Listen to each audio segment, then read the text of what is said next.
Hi friends, welcome to Prerana and Sadhana class. ఈరోజు విజయనగర రాజుల గురించి మరికొంత సమాచారం తెలుసుకుందాం, షార్ట్ అండ్ స్వీట్గా.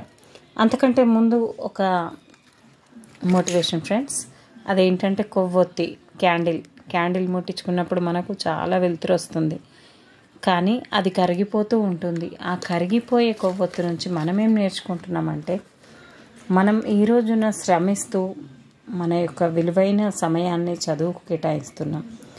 అయితే భవిష్యత్తులో మనం ఇప్పుడు ఎంత బాధపడుతున్నామో, మన భవిష్యత్తులో ఉద్యోగం కోసం మన స్టూడెంట్స్ బాధపడకుండా వాళ్ళకి అంధకారం నుండి జ్ఞానోదయంకి వచ్చేలాగా ఇప్పుడు మనం కొవ్వొత్తులాగా కరుగుతూ ఉంటే ఫ్యూచర్లో మన పిల్లలకే కానీ లేదా మన స్టూడెంట్స్కే కానీ బంగారు భవిష్యత్తుని ఇవ్వబోతున్నాం అన్నట్టుగా ఊహించుకుంటూ నేర్చుకోండి ఫ్రెండ్స్. ఏదైనా కానీ హ్యాపీగా నేర్చుకోండి.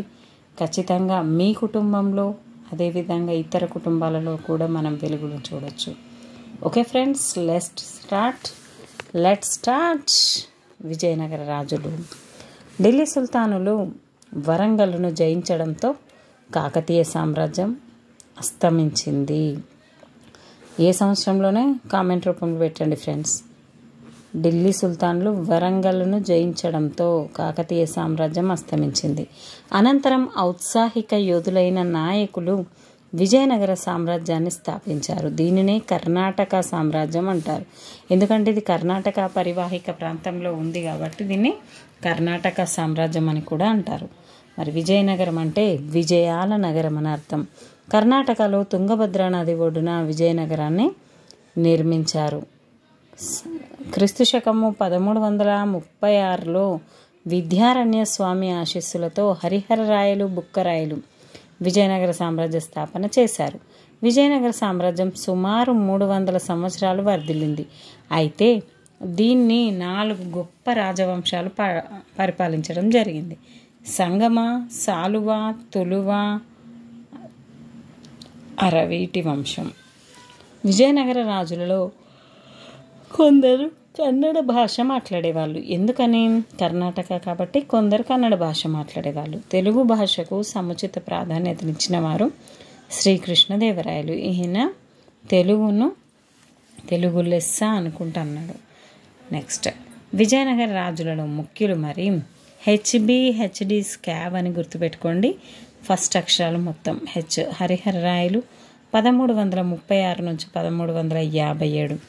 మొదటి బుక్కరాయలు బి ఫర్ బుక్కరాయలు. మొదటి బుక్కరాయలు 1357 నుంచి 1377 వరకు, దాదాపు 20 సంవత్సరాలు వీళ్ళు. తర్వాత రెండవ హరిహరరాయలు హెచ్ అంటే నెక్స్ట్ హెచ్కి 1377 నుంచి 1404. నెక్స్ట్ సాలువ నరసింహరాయలు రెండవ దేవరాయలు డి అంటే దేవరాయలు డి 1426 నుంచి 1446 వరకు. ఈ మధ్యన గ్యాప్ అనేది వచ్చింది ఫ్రెండ్స్, గమనించగలరు.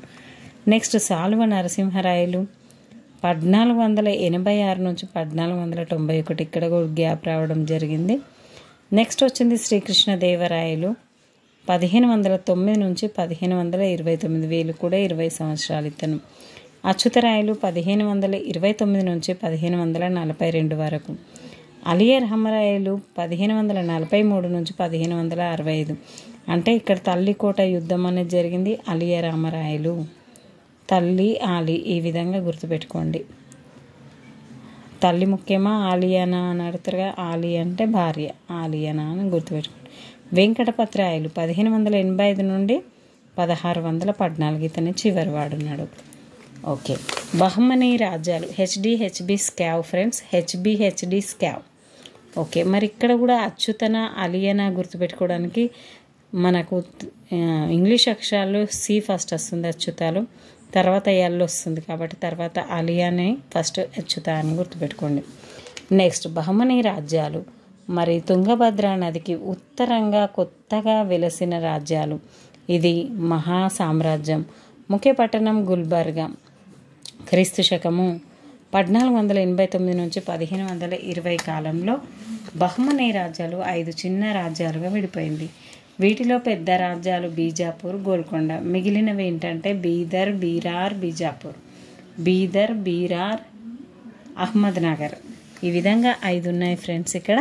ఇందులో ఎక్కువ భాగం నేటి కర్ణాటక, తెలంగాణ మరియు ఆంధ్రప్రదేశ్ రాష్ట్రాల్లో ఉంది.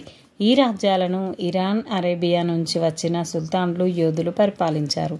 ఈ రాజ్యాలన్నీ నిరంతరం యుద్ధాలు చేస్తూ తమ రాజ్య విస్తరణకు ప్రయత్నించాయి. వీరు స్థానిక యోధులను, నాయకులను నియమించి వారి ద్వారా గ్రామీణ రైతులు, వ్యాపారస్తుల దగ్గర నుండి శిస్తు వసూలు చేసేవారు. గ్రామాలను అదుపులో ఉంచుకునేవారు. విజయనగర చరిత్రకు ఆధారాలు ఏంటంటే గ్రంథాలు, రాజపుత్రులు, శాసనాలు, నాడు నిర్మించిన భవనాలు, నిత్య జీవిత పరిపాలన, సామాజిక సంస్థలు అందించిన వివరాలు.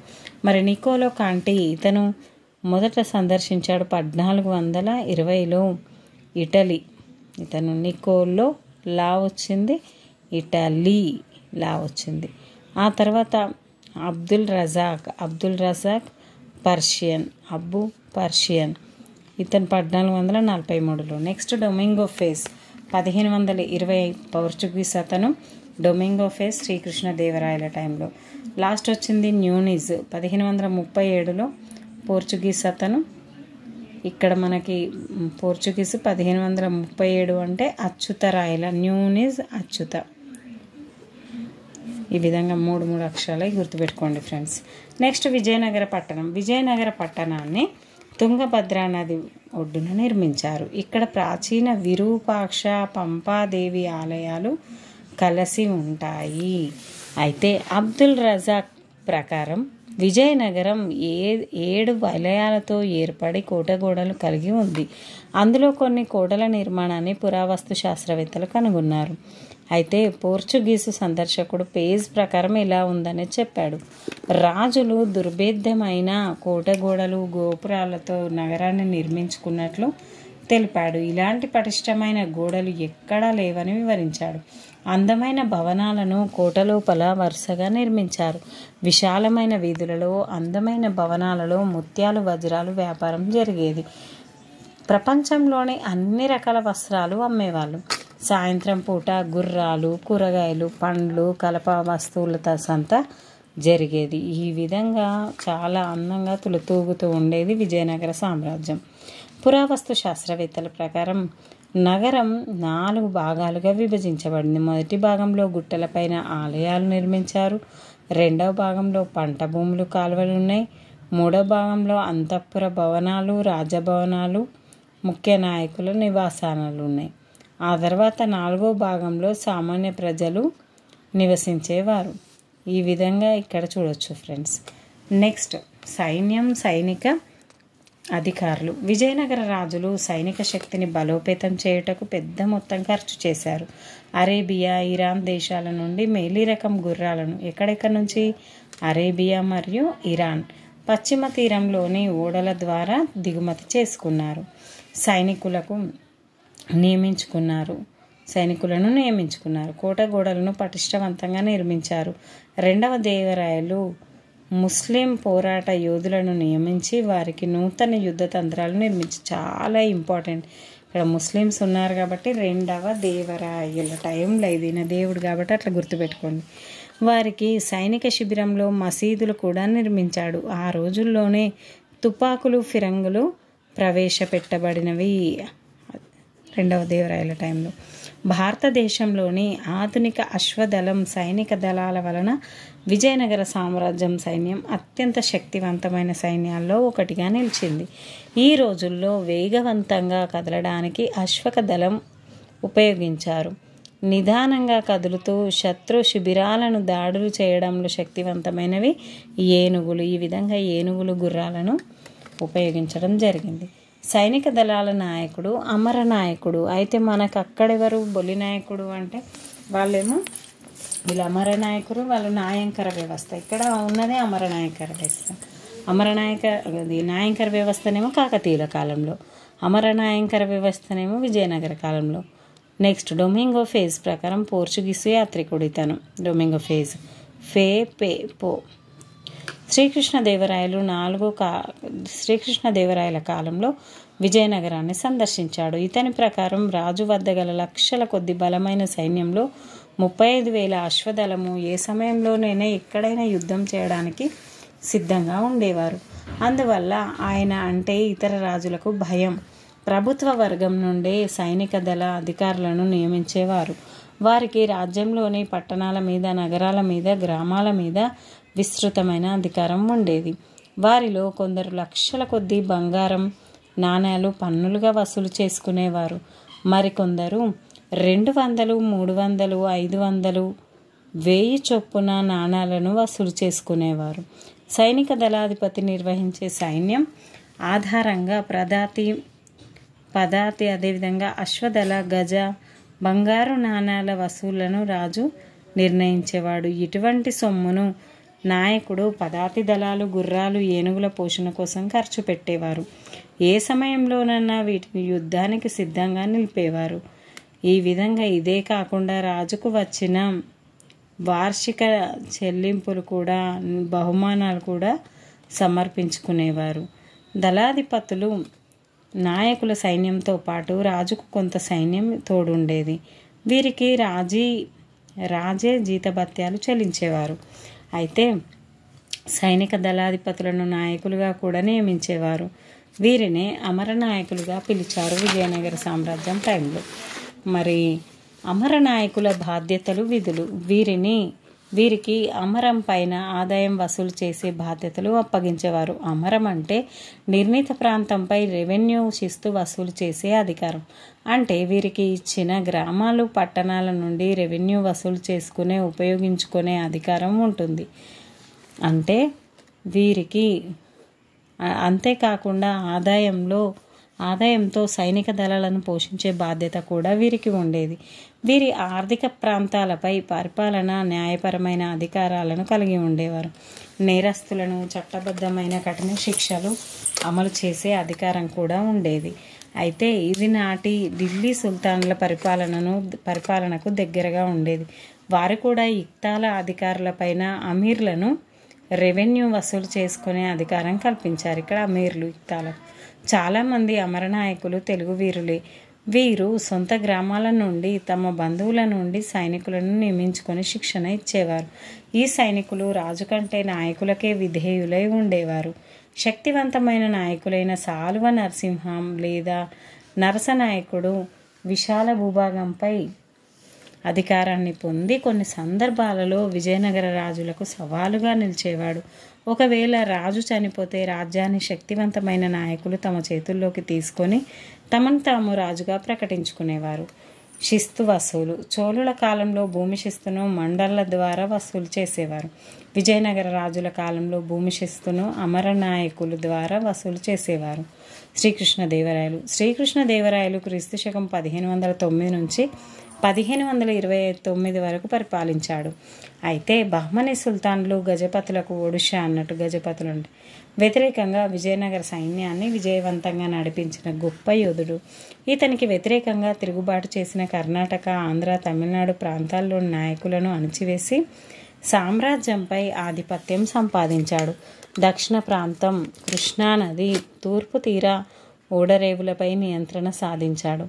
పశ్చిమ తీరంలో గోవాలో ఓడరేవుల వద్ద స్థావరాలు ఏర్పరచుకొని నియంత్రణ సాధించిన పోర్చుగీసు వారితో స్నేహపూర్వక సంబంధాలు నెలకొల్చుకొని వారి వద్ద నుంచి గుర్రాలు, పేలుడు సామాగ్రి పొందారు.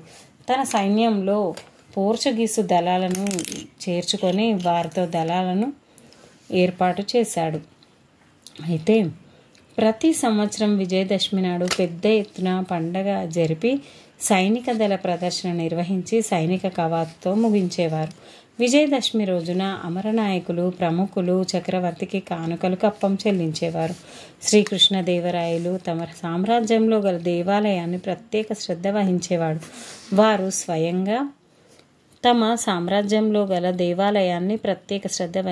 వారు స్వయంగా తిరుపతి, శ్రీశైలం, అహోబిలం సందర్శించేవారు. చాలా దేవాలయాలకు పెద్ద మొత్తంలో విరాళాలు సమర్పించేవారు. శ్రీకృష్ణదేవరాయలు అనేక యుద్ధాలలో విజయం పొంది లభించిన ధనరాశులను దక్షిణ భారతదేశంలోని పెద్ద పెద్ద దేవాలయాలకు పంచిపెట్టాడు. ఈ దేవాలయాల్లో ఇతని గౌరవార్థం రాయగోపురం అనే ఎత్తైన ఆలయ ముఖద్వారాలను నియమించారు.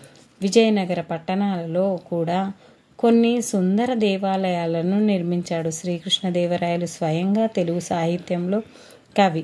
శ్రీకృష్ణదేవరాయలు ఆండాల్ అనే తమిళ భక్త కవయిత్రి జీవితం ఆధారంగా అముక్తమాల్యద అనే గ్రంథం రాశాడు.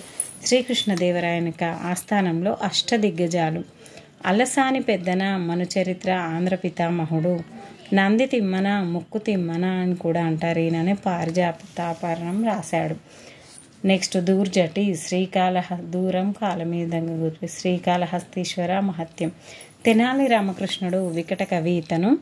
పాండురంగ మహత్యం, ఘటికాచల మహత్యం, అయ్యల రాజు రామభద్రుడు, రామాభ్యుదయం, పింగళి సూరణ, కళాపూర్ణోదయం, రామరాజు భూషణుడు, భట్టుమూర్తి అంటారు, వసు చరిత్ర.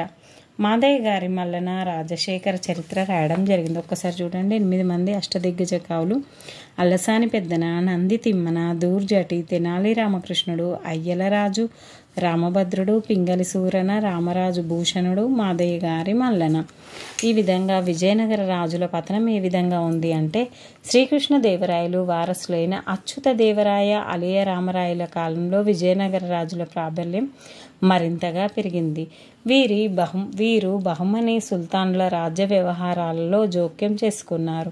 వీరు నిరంతరం జోక్యం ఫలితంగా ఆందోళన చెందిన 5 బహుమని సుల్తాన్లు 1565లో ఏకమై రక్కసి తంగడి యుద్ధం లేదా తల్లికోట యుద్ధంలో రామరాయలను ఓడించి విజయనగర పట్టణాన్ని దోచుకొని సర్వనాశనం చేశారు. అనంతరం వచ్చిన వారసులు రాజధానిని తిరుపతికి సమీపంలోని చంద్రగిరికి తరలించారు. కానీ పూర్వ వైభవాన్ని సాధించలేకపోయారు. కొంత ప్రాంతాన్ని సుల్తాన్లు ఆక్రమించుకోక మిగిలిన భూభాగాలపై నాయకులు స్వతంత్ర రాజకులుగా ప్రకటించుకున్నారు. పాఠ్యపుస్తకంలోని చిత్రాల ప్రకారం ఏకాంబరేశ్వర ఆలయం కాంచీపురం, కుడ్య ఫలకం హజారా రామాలయం హంపి, రాతిరథం హజారా రామాలయం హంపి. ఈ విధంగా ఉన్నాయి ఫ్రెండ్స్. నెక్స్ట్ వచ్చేది గోల్కొండ కుతుబ్ షాహీల గురించి. మరి షార్ట్ అండ్ స్వీట్ నోట్స్ ఇలాంటివన్నీ కూడా మనం టెక్స్ట్ బుక్లో 7th క్లాస్లో చూడొచ్చు ఫ్రెండ్స్ వీటిని. Thank you friends. Thank you everyone. Keep smiling. Please like, share, subscribe my channel.